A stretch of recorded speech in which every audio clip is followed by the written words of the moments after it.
My name is Joseph, District of New York. I'd like to welcome you here today.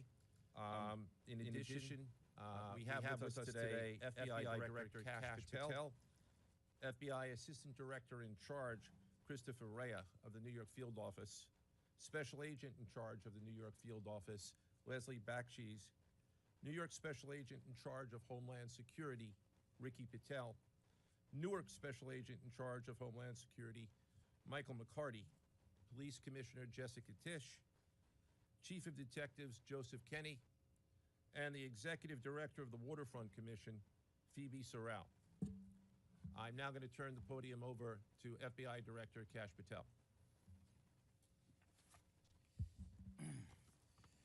Good morning. Today we are here in New York to announce a historic arrest across a wide-sweeping criminal enterprise that envelops both the NBA and La Casa Nostra. The men and women up here standing with me represent a small portion of the leadership team that brought profound justice in an era that needed it more than any. I'll just highlight some of the details in the case and the FBI work, and then you'll hear from the others. But as you now know, individuals such as Chauncey Billups, Damon Jones, and Terry Rozier were taken into custody today, former, current NBA players and coaches. What you don't know is that this is an illegal gambling operation and sports rigging operation that spanned the course of years. The FBI led a coordinated takedown across 11 states to arrest over 30 individuals today responsible for this case, which is very much ongoing. Not only did we crack into the fraud that these perpetrators committed on the grand stage of the NBA, but we also entered and executed a system of justice against La Casa Nostra to include the Bonanno, Gambino, Genovese, and Lucchesi crime families. And you'll hear more about those details today. The charges and the arrests that were taken down across this country range from wire fraud, money laundering, extortion, robbery, illegal gambling. This FBI will leave no room for any perpetrator of crime across this country. You hear a lot about our work of defending the homeland and crushing violent crime. Well, this work is also representative of a colossal portion of the FBI's mandate to keep America safe and to keep our entertainment industry fair and secure. The men and women that are standing up here today worked tireless hours, days, months, and years. And the fraud is mind-boggling. It's not hundreds of dollars. It's not thousands of dollars. It's not tens of thousands of dollars. It's not even millions of dollars. We're talking about tens of millions of dollars in fraud and theft and robbery across a multi-year investigation. And we could not have done it without our interagency partners that are before us today. The NYPD, HSI, and teams of law enforcement officials from around the country made this day possible. It takes a team to bring this kind of justice, sweeping justice, into the halls of the United States courtrooms, where our brave United States attorney has led this prosecution. It takes courageous prosecutors to stand before you and say, we will not allow this kind of illicit activity to happen, not only at the national sporting level, but also where it hides in La Casa Nostra.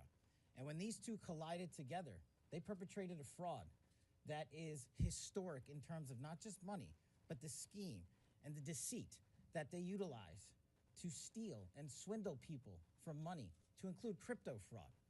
This is an operation that showcases to you that under President Trump's administration, there is no room for any type of criminal behavior, be it on the world's largest stage or in the back rooms of tiny parlors where card games are being played. We are proud to stand here today with the men and women of the FBI and this legal team. And to the United States Attorney, I just want to thank you personally for taking the time to display the work that the media is about to hear about today in detail. As I said, it does take courageous prosecutors, but it takes a courageous United States Attorney to bring this case, because we are going to take heat for it. But we don't shy away in this administration.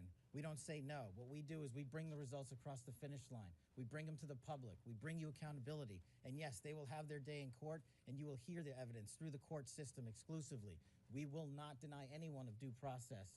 And that's the brilliance of this system. That's the brilliance of this administration. Everyone will be held to account. So with that, I turn it over to United States Attorney Nosella. Thank you. Thank you, Director Patel.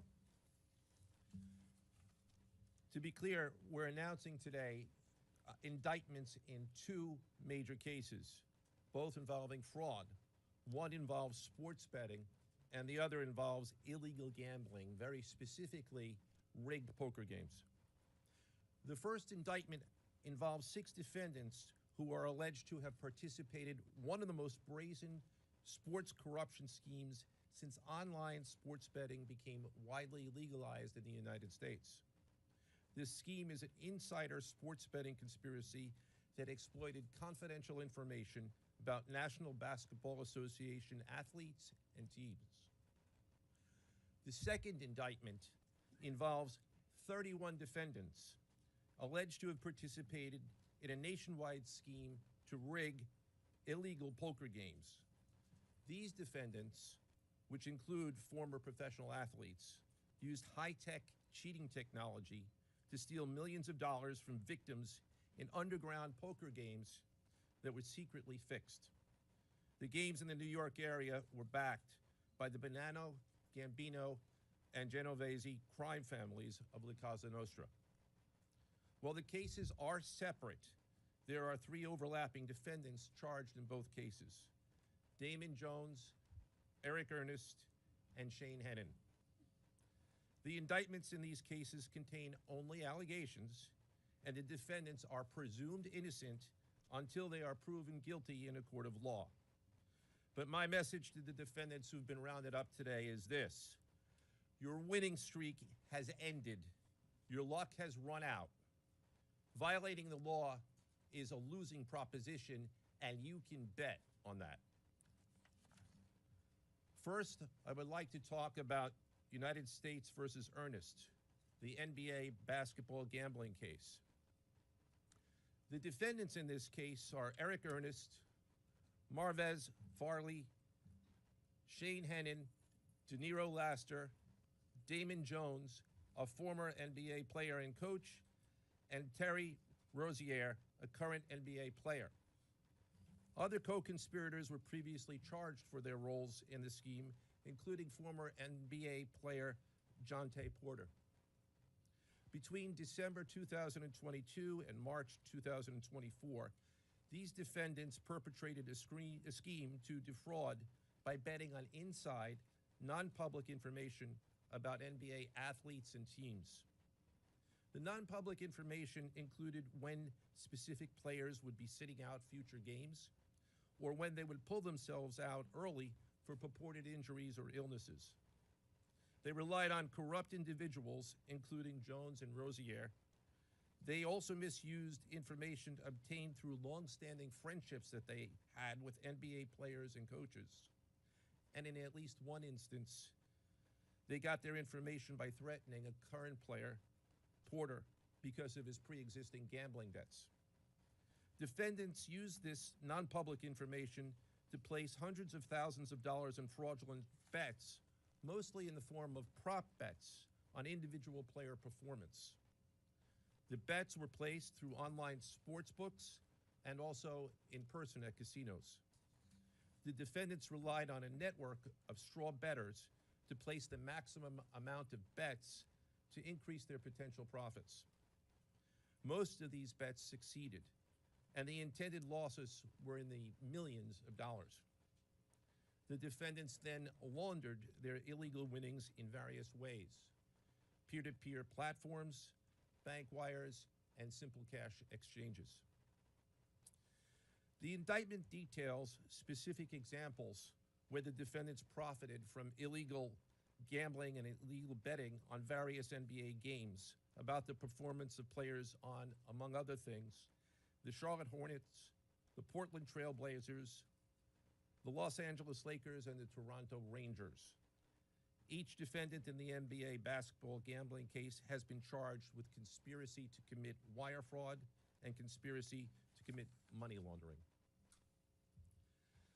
Now, I would like to turn to the other case, United States versus Aiello, the rigged poker game case.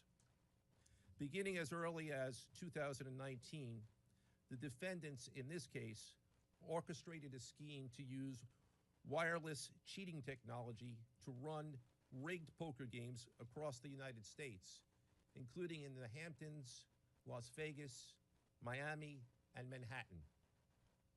The scheme targeted victims known as, quote, fish, who were often lured to participate in these rigged games by the chance to play alongside former professional athletes who were known as, quote, face cards.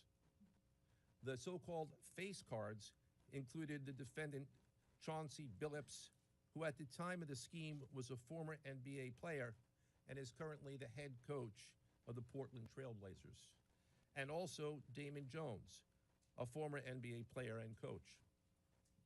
What the victims, the fish, didn't know is that everybody else at the poker game, from the dealer to the players, including the face cards, were in on the scam. Once the game was underway, the defendants fleeced the victims out of tens or hundreds of thousands of dollars per game. The defendants used a variety of very sophisticated cheating technologies, some of which were provided by other defendants in exchange for a share of the profits from the scheme.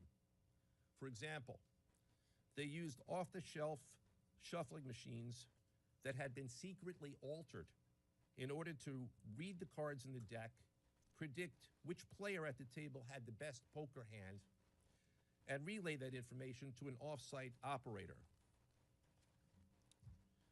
The off-site operator sent the information via cell phone back to a co-conspirator at the table, and that person at the table was known as the quarterback. The quarterback then signaled secretly the information he had received from others to others at the table, and together they used that information in order to win their games and to cheat the victims. Defendants used other cheating technologies such as poker chip tray analyzers, which is a poker chip tray that secretly reads cards using a hidden camera, special contact lenses or eyeglasses that could read pre-marked cards, and an X-ray table that could read cards face down on the table. What you see depicted on the screen right now is an example of the X-ray table that reveals the cards. Although they are face down on the table, they can be read because of the X-ray technology. The Mafia, specifically members and associates of the Bonanno, Gambino, and Genovese organized crime families, had pre-existing control over non-rigged, illegal poker games around New York City.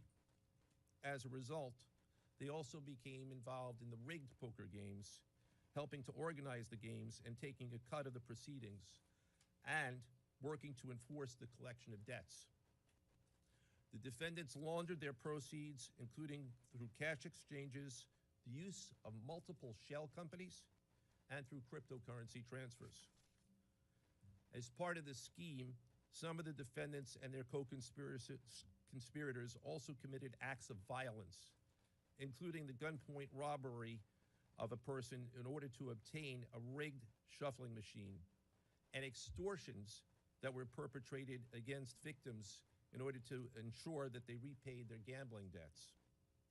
Defendants who participated in the rigged poker scheme are charged with wire fraud conspiracy. Other defendants have been charged with crimes including illegal gambling, money laundering, Hobbs Act robbery, and extortions. This case demonstrates our office's unrelenting commitment to fighting the scourge of organized crime in whatever form it takes. I'd like to conclude my remarks by thanking the incredible hard work of our law enforcement partners, including the FBI, Homeland Security, the NYPD, and the Waterfront Commission. I also want to thank the dedicated prosecutors who built these two cases and who are standing to my right. Benjamin Weintraub, David Bourbon, Caitlin Farrell, Michael Gibaldi, Irisa Chen, and Sean Sherman. They had the assistance of paralegal specialists Liam McNett, John Schneider, Marlene Bosler. Also deserving of our thanks because of their outstanding investigative work on the NBA case are FBI Special Agents Russell Lantier, Dominic Mariani, Amy Giarosa, Shane Wilkins, and Supervisory Special Agent Luke Hardison. On the rigged poker game scheme, outstanding work was performed by FBI Special Agents Thomas Cribbin, Jeff Boriola, Jonathan Corona, Alexander Silverman, Amy Campanaro, and Supervisory Special Agent Michael Malahy, as well as NYPD Task Officer James McCullough, and from Homeland Security, Supervisory Special Agent Charles Freund, and from the Waterfront Commission, Detective Paul Shimborski. Finally, I want to note that the investigations in both cases are ongoing, and we encourage anyone with information about either scheme to please contact the FBI. Now I would like to turn the podium over to Special Agent in charge of the New York Field Office, I should say the Assistant Director in charge of the New York Field Office of the FBI, Christopher Rea. Chris?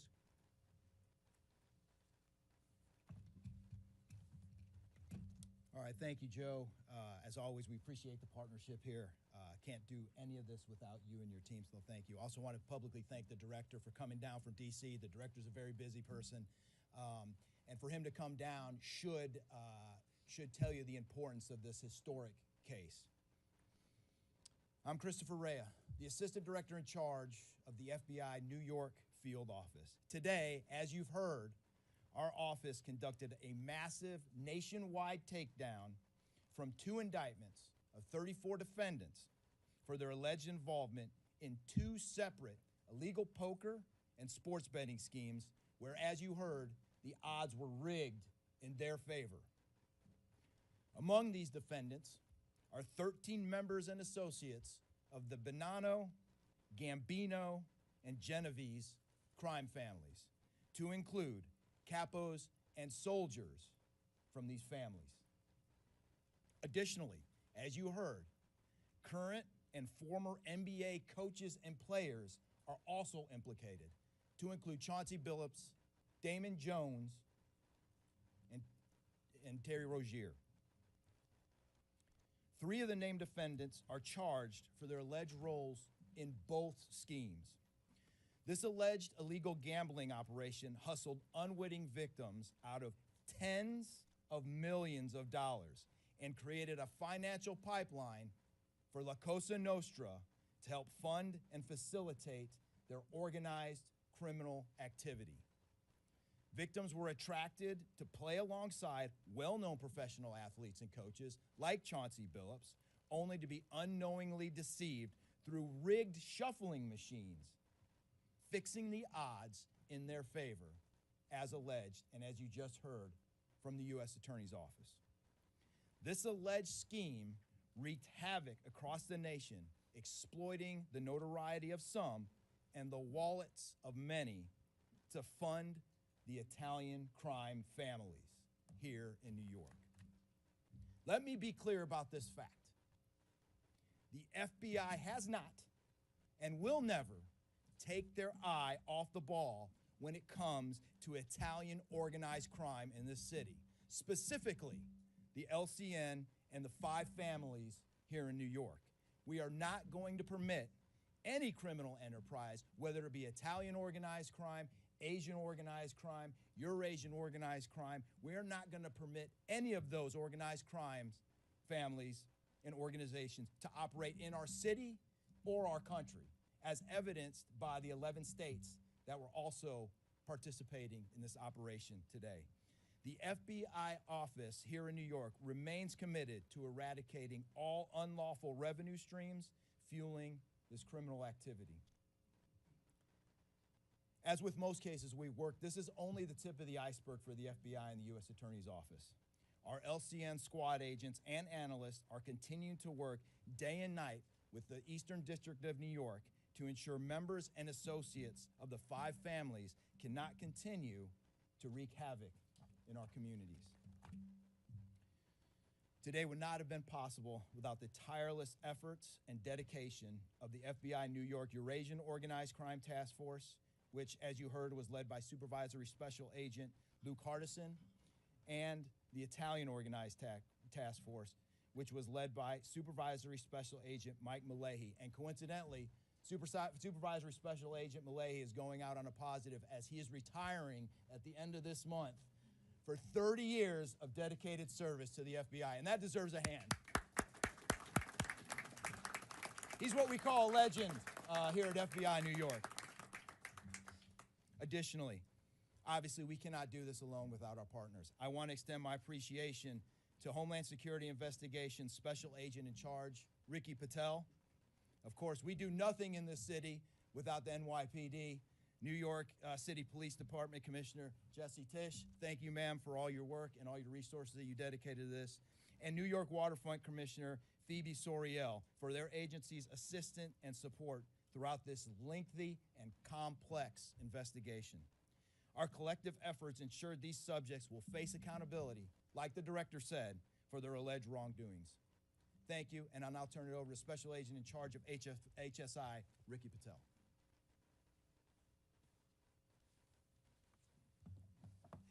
Thanks, Chris. Good afternoon, everyone. My name is Ricky Patel. I'm the Special Agent in Charge for Homeland Security Investigations here in New York. This morning, hundreds of special agents and investigators with HSI, the FBI, the New York Waterfront Commission, and the NYPD descended upon the homes of individuals who for years have operated with the false sense of impunity, a false sense of incivility. In the early hours of today, across 9 states, coast to coast, dozens of defendants were arrested and will face the consequences of their alleged crimes. This was their wake-up call. With the alleged involvement of 3 La Cosa Nostra crime families, 1 NBA head coach, a Hall of Famer, no less, and former NBA players, the years of investigative work that culminated with this morning's operation seem reminiscent of a Hollywood movie. But this wasn't luck, and this wasn't theatrics. This was an evidence-driven, relentless, and unified effort among law enforcement. Through what we have dubbed Operation Royal Flush, HSI New York, along with our task force personnel from the Waterfront Commission, first uncovered this scheme more than 4 years ago. Agents and investigators dedicated countless hours and sleepless nights in identifying the criminal network, dissecting communications and patterns, and following the money with precision. We built a case, piece by piece, and what we discovered was a sprawling criminal enterprise that utilized cutting-edge technology and various methods of deception to dupe unsuspecting gamblers into paying up so that these defendants could cash out. As alleged, this sophisticated conspiracy cheated victims out of at least $7 million and placed the public and the defendants alike at risk. This case involved global reach, financial depth, and the patience to dismantle complex financial criminal enterprises from the inside out. When criminal organizations attempt to launder profits through our country, HSI connects the dots and shuts it down. To anyone who thinks intimidation, fraud, or violence will shield their profits, understand this. If you are exploiting our communities, expect HSI and all of our law enforcement partners at your door. I would like to thank all our partners here today. Obviously, the United States Attorney's Office for the Eastern District of New York, the Waterfront Commission, the FBI, the NYPD, and the prosecutors that will carry this forward. Today's arrests are not an endpoint. They are the start of accountability. Thank you, and I now turn it over to Police Commissioner Jessica Tisch.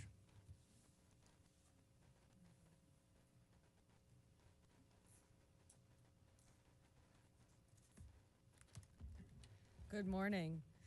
Thank you to Director Patel, Assistant Director Rea, and U.S. Attorney Nocella.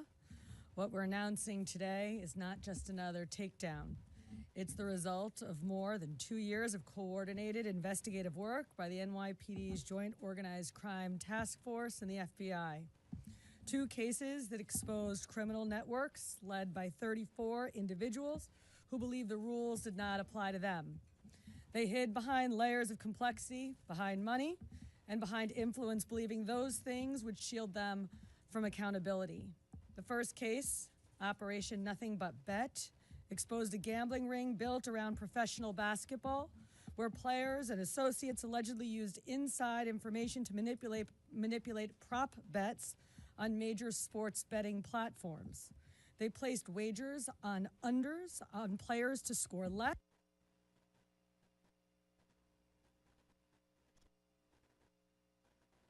rebound less, assist less, using information that was not yet public. In some instances, players altered their performance or took themselves out of games to make sure that those bets paid out. One example occurred on March 23rd, 2023 in Charlotte. Terry Rozier, an NBA player now with the Miami Heat, but at the time playing for the Hornets, allegedly let others close to him know that he planned to leave the game early with a supposed injury. Using that information, members of the group placed more than $200,000 in wagers on his under statistics.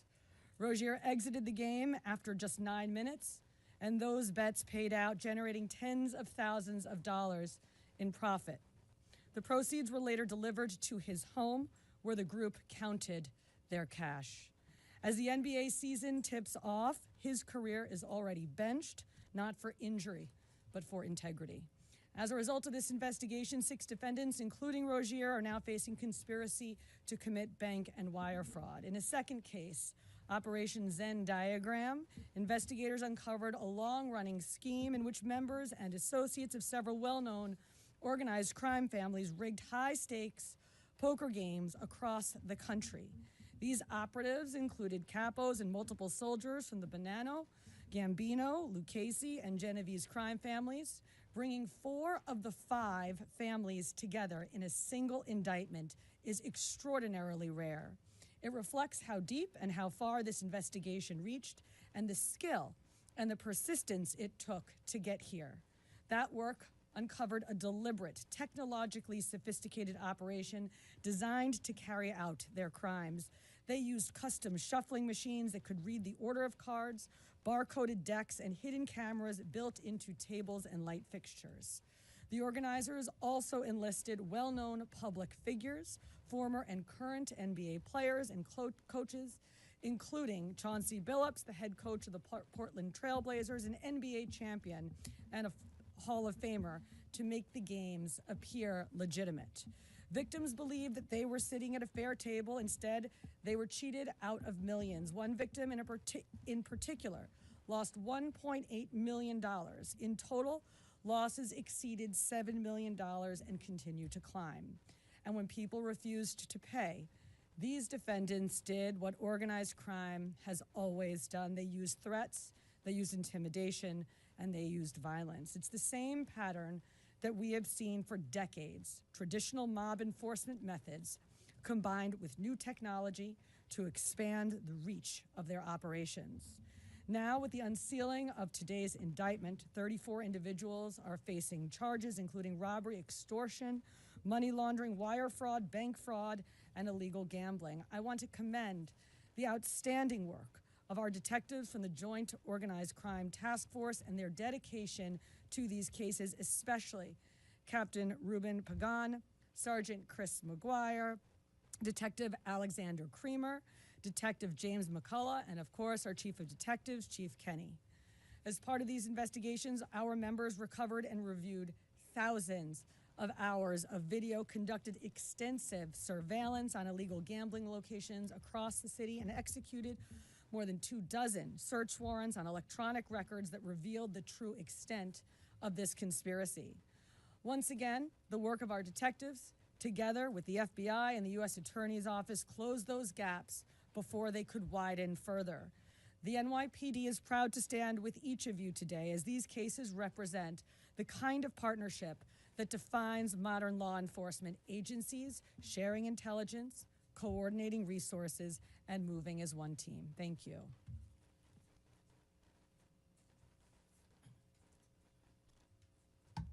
If anyone has any questions that they'd like to ask, now is the time.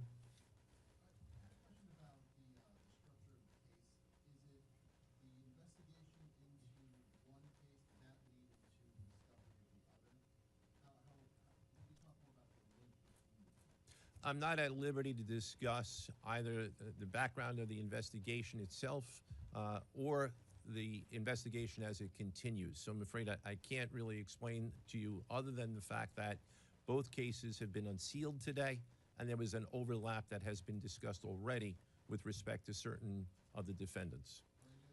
Yes.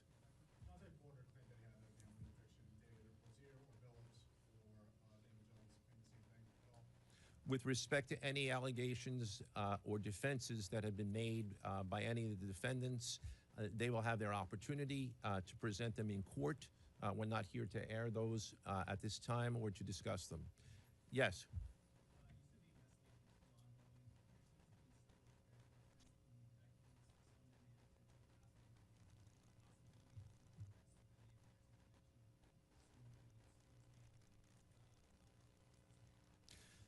As I said, I can't discuss ongoing investigations. The investigation is ongoing, which by definition means that there will be further evidence uncovered at a minimum, and there's always that possibility, but I can't comment any further with respect to that.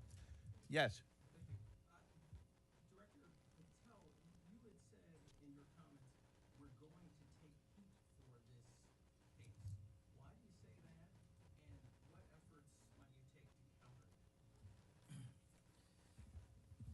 It's not popular to go after some of the defendants that we went after today, but justice is served blindly. And how do we countermand that? Simple. The unsealing of these indictments today shows the force of the Department of Justice and our great Attorney General and the leadership that we have at the FBI and the team here to specifically mete out justice. And look, let's not, mince words. This is the insider trading saga for the NBA. That's what this is. That's why we are going to take heat. But as the evidence comes out, as the indictments are unsealed, you will see the extensive work these men and women put in, countless hours over years, and that's how we countermand it.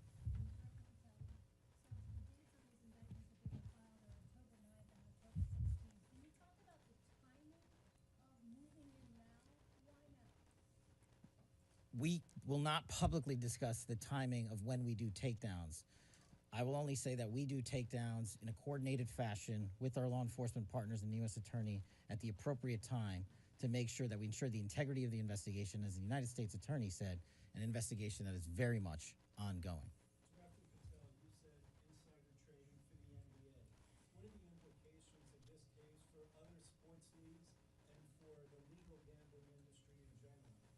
Simple. If you're participating in the legal gambling industry, you got nothing to worry about. If you're participating in illegal conduct, you got everything to worry about, and this case shows it.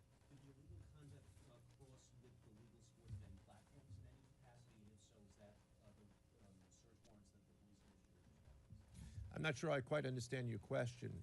You're asking if the illegal conduct... If it crossed with like the sports betting industry or the online sports? The sports books themselves are victims in this case. They themselves did not, as far as our investigation is concluded, they did not perpetrate anything unlawful. Are you able to say which sports books or online outlets they use to make these bets? I'm not going to respond to that at this time, but that information will be made public. Yes? Can you identify the access point where these co-conspirators were able to recruit these, famous people to partake in the schemes? When you say the access point, They were able to recruit them? I'm not sure which case you're referring to. Oh. Well, Rozier, how he was recruited, Damon Jones and the NBA scandal, and then Phillips for the poker. we're not at liberty to say that at this time. That will be revealed in due course. Yes? He was being... What is your question, sir? Hey, thanks for being here. You just said that the sports books themselves are the victims, at least in the indictment involving Terry Rozier and others. They're among the victims. Okay, but those companies make, as we all know, they make a crazy amount of money off of a lot of everyday Americans make bets and mostly lose them. Are you concerned with a jury potentially not being sympathetic in a case where the victims, as you say, are these multi-million or billion-dollar gambling companies? Let me repeat that all of the defendants themselves are presumed innocent. We believe that at a trial, when they have the opportunity to present their defenses if they chose, because they're not required to. We will come forward with the evidence to demonstrate their guilt. Yes?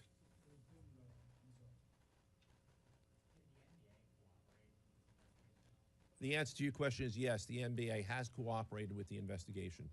Yes, sir.